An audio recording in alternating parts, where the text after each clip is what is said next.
Hi and welcome to everyone joining us for this pre-recorded show, which is recorded early on Wednesday morning for the Thursday meeting, the 5th of October, where racing takes place at the Vaal. First race is due for 12:45 over 2,000 meters. And our resident expert in Gauteng is Alistair Cohen. Alistair, how are you doing? Yeah, I'm doing well, thanks, Sheldon. Trust you are. Trust all the viewers are doing well as well. It's stinking hot in Joburg over the last few days. That's expected to extend throughout the week. So sun cream will be on and running for cover from the heat, which is normal this time of year before the rains come, hopefully at the end of the month. And as far as the card is concerned, look, I thought Tuesday's card was trappy, and there were two lucky punters who walked away with the full house on the Hollywoodbets punters competition. This card also looks quite trappy, but who knows what's in store? Maybe there'll be some more lucky punters out there. That's the name of the game, luck. And if luck's on your side, you'll end up in the winner's queue, or like they say, tip all the winners on the card. Now, Alistair, the first race is a work rider's maiden plate over 2,000 meters. And when I looked at the betting, there's only two runners in single figures. Number one, Solar Diva at 4-10. 10 runs for a number of placings. And then number 8, Mount Etna, who's had the 8 runs, also for a number of placings. Solar Diva's 4-10 and Mount Etna's 5-2. It's 10-1 bar those two. Yeah, Sheldon, you know what? Both these horses are overdue. Neither of them are going to scale any great heights in their career. The interesting aspect about this race, Sheldon, is that they've met each other once, and Mount Etna finished in front of Solar Diva. That was on the 11th of July. But with that said, that was Solar Diva's first run after a 6-month layoff. So I think the betting's right in terms of having Solar Diva on top of Mount Etna. 4-10 in a work riders race.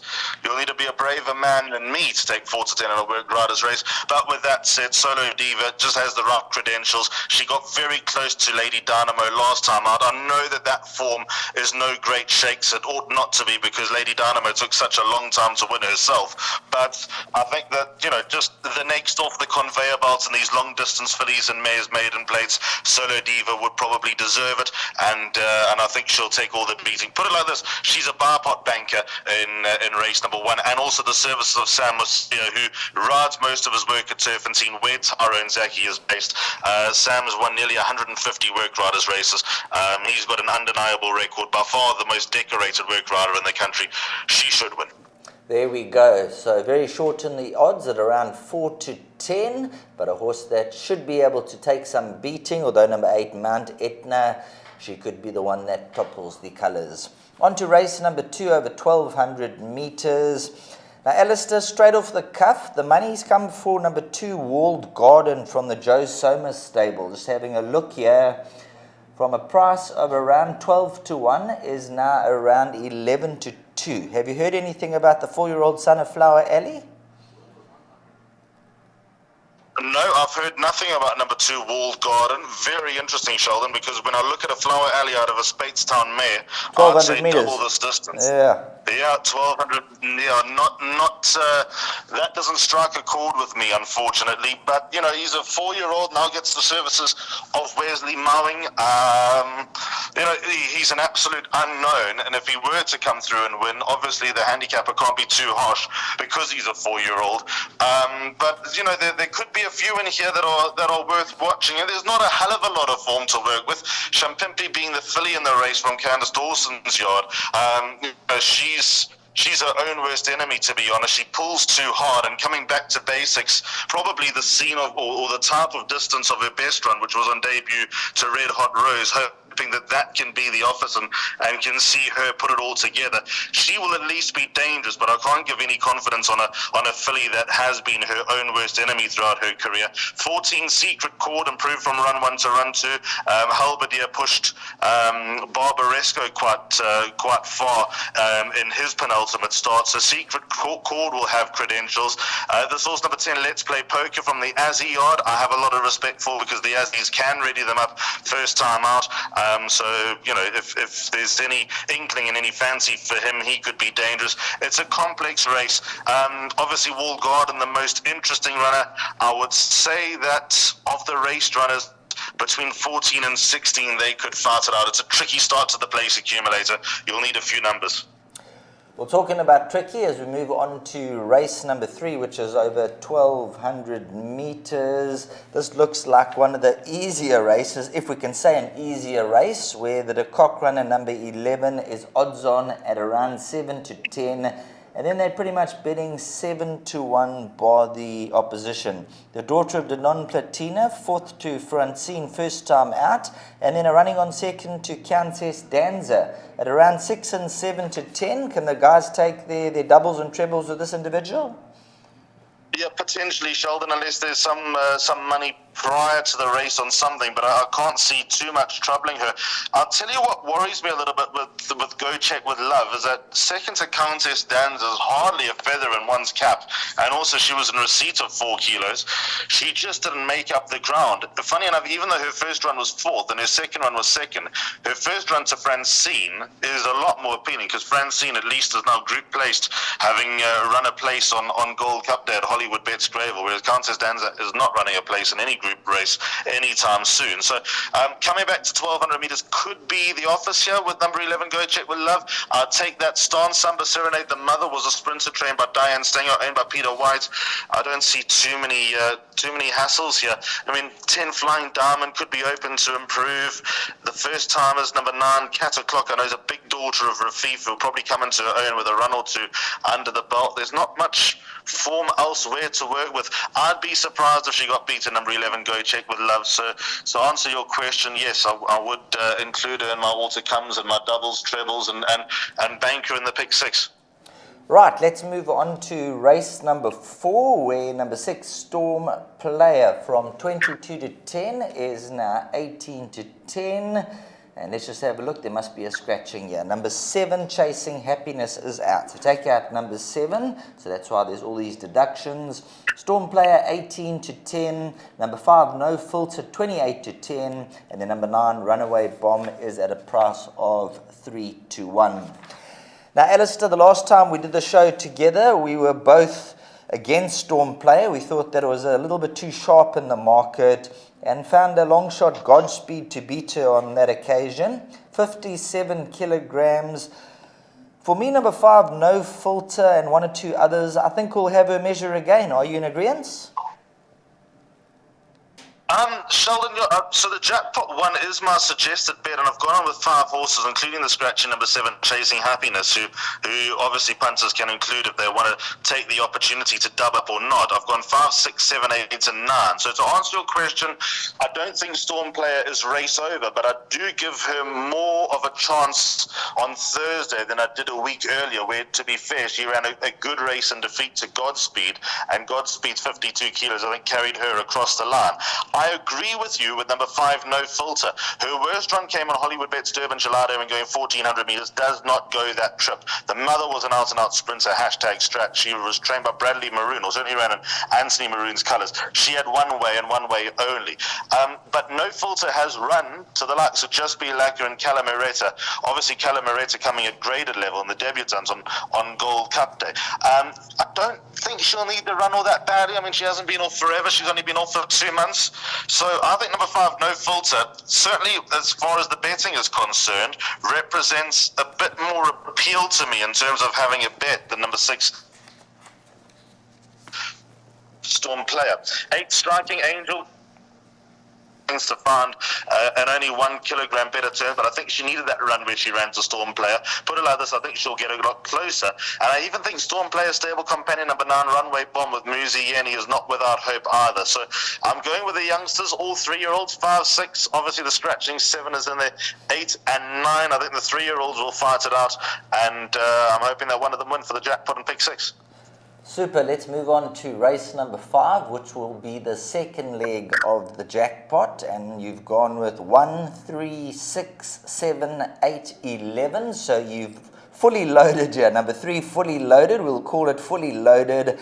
How do you make race number 5? Because number 6, Dungeons, just needs to put the key in the door and turn it the right way. Has been runner-up in the last 2.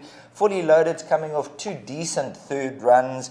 And there's a few horses like Back to Basics and one or two others. Whirly bounced back to his best last time. So there's quite a few questions to be answered in race number 5, Alistair. Oh, this race is a headache, Sheldon, and I don't have any answers. I've gone in with horse on my radar only. I don't want to overcomplicate this race, and I find it hard to simplify it. If you ask me who my top choice is, I'd actually go with number 3, Fully Loaded. Gavin Lorina's on board. He's run nasty, but without ripping up any trees of late. I think with a draw towards the outside, down the straight, that might help. He tries 1,400 meters for the second time in his career. The first time he tried it, he was a totally different horse. Low on confidence, low on form, but I'm willing to say that he's a better horse 6 months down the line than he was when he tried that trip, because after all, he has run third over 1,500 meters. So I wouldn't limit him to a sprinter, although 1,400 meters might still stretch him. I just think that his consistency will serve him well enough, but there's no way that I'd be parting 100 rand to have a bet on number 3, Fully Loaded, on the nose, but the jockey and trainer combinations in form. Number 1, Back to Basics, done me a lot of favours along the way. He's in his draw next to Fully Loaded. The yard and jockey in flying form at the moment. Back to Basics has done wonders since going to Paul Matcher with 3 wins, and when not winning, going close enough. Number 6, Dungeons. If this was slightly further, I know that he's obviously run 2 good races over 14.50, but I get the impression that he's looking for a mile. I might be wrong with that. I know he won over a mile. He's got to be right in the race on what he's been producing of late, but I would have thought that he'd go 1,600 meters before he goes back to 1,400 meters. 8 Whirly was retired after his last run. That was it. Earn R1 million and retire him. But he's obviously pulled up well, and they're going to give him another spin. Number 8 Whirly. Pierce Stratham takes a ride. He's in. And then number 11 Eiffel Tower. If it was a mile, I'd be close to bankering number 11 Eiffel Tower. I like what I saw last time. He came from last. He switched it on in good style to beat Napoleon. He obviously runs under a slight penalty for that win, number 11 Eiffel Tower, but I think he's relatively progressive. It's a headache of a race, Sheldon. I don't even think it stops there. If there are any viewers, any punters out there who think I missed something, do not be afraid to include 1 or 2 others. As you heard from Alistair, it's one of those races where you can go through it with a fine-tooth comb, and you could leave one runner out, and you could go out. So fill up and put as much as your budget will allow in race number 5. On to race number 6 over the 2,400 metre trip, and just looking at the betting, it's 4-1 the field. Number 1, Special Charm, and number 2, Princess Kesh. They will renew rivalry. Special Charm was a winner on the 14th, where Princess Kesh ran third on that occasion. Special Charm went up from a 79 to an 82, but they're taking a 1.5 kilograms off the back. Let's touch on numbers 1 and 2 together. Special Charm, she's been running in some decent company, and so too number 2, Princess Kesh. Yeah, so I've left Princess Kesh out, Sheldon, because they meet on identical terms. They both got an extra 5 kilos to carry, and I think it could be shrewd of Paul Matchett to have stuck Sianda Sasiba on just to offset the penalty that she got for her last wins. Sasiba, I know, rides work at Matchett. He's not ridden this horse in a race, but I think that this would have been a well-thought-out game plan. So bear that in mind. Special Charm's got 1.25 lengths to work with from Princess Kesh, and I'd expect that to ring true. Even if you go back to the 1st of August, Special Charm finished soundly in front of Princess Kesh, and the weight turnaround, there's a kilo in it for 3.5 lengths, or for 3 lengths. So I think Special Charm will have Princess Kesh's number again. So my numbers here are 1, 4, 6, and 7. Angel's Wish, to me, actually moved up a winner in a penultimate start, and she just didn't quite go on with it behind Burmese Tiara. I think she's worth another chance. Calvin Habib takes her right out of draw 1. 6 Queen Bomi was a good winner last time. I liked her last time out. I don't think she's the easiest to catch. It was her first win in a long time for number 6 Queen Bomi, but with her confidence up, there's no reason why she can't follow through. And then if I like a bit of number 4 Angels, which I've got to like number 7 Burmese Tiara, over this type of distance. I know she's not run over 2,400 meters before, but she went 2.6 at her penultimate start, and she looked the goods in winning on that occasion. Muziani takes the ride, so 7 Burmese Tiara, I'm not going to run loose. In fact, I think Burmese Tiara is my top choice here.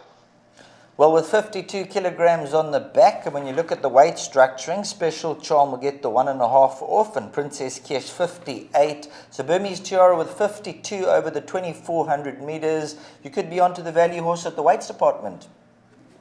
Yeah, I think so. The 52 is such a kicker. The Muzi Yeni factor is such a kicker as well. And, she is, after all, a half-sister to Imperial Ruby, who won the Gold Ball and ran second in the Gold Cup. So there's no distance too far for her.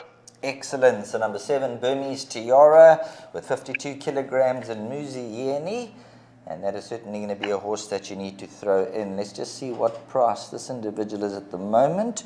We'll have to get back to that betting. Right, as we move on to race number 7, and here numbers 2, 3, and 5 will be your numbers as far as the jackpot goes. And just looking at the betting, it's 3-1 the field. Number 2, I Am Regal, 3-1. 7-2, number 1, Soldiers Are. And then number 3, Lady Calavera is at 5-1. How are you playing race number 7 over the 1,800 meter trip, Alistair? I'm very keen on number 2, I Am Regal, Sheldon. So I'm just to see what takes her out. She was just turned over by a stable companion and undone by a draw last time out.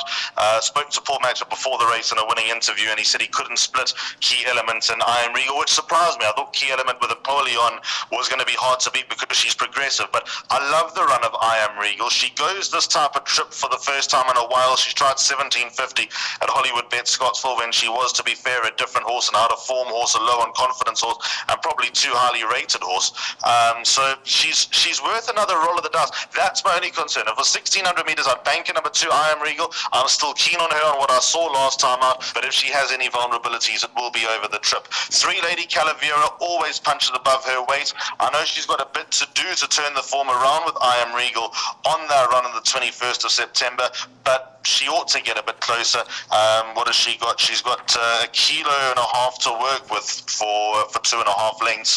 So she should get a lot closer, especially if I Am Regal is going to be vulnerable over the trip. And then number 5, Quiet Rebellion. I think she's underachieved, to be honest, and I'm sure Stuart Pettigrew would agree with that. But her last win was good enough, although against slightly weaker. At least she goes the trip. Do I think she can turn over I Am Regal and Lady Calavera? My heart of hearts, no. But I've put her in because maybe the confidence boost is exactly what she needed. So 2, 3, and 5 for me. That'll take us on to the 8th and final race, 1640 over 1,000 meters. And now when you look at the betting, number 8, Brosnan, is 4-1. Scratched is number 2, Covert Operator. So there's many adjustments here. Brosnan 4-1. 11-2, Ziasha. Star is 7-1 with Pendragon, Happy Analia, and then 8-1 Daring Act. Now, if we're in trouble going into the last race, or if you are ahead, what would your bet be in race number 8? It looks very competitive. I'm just going to throw in one horse, number 1, King's Road, at about 25-1. Dropping in company, I think this is a horse for the quartets, even with 63 kgs, Alistair? Okay, so funny enough you say that, Sheldon, because I can have number 1, King's Road.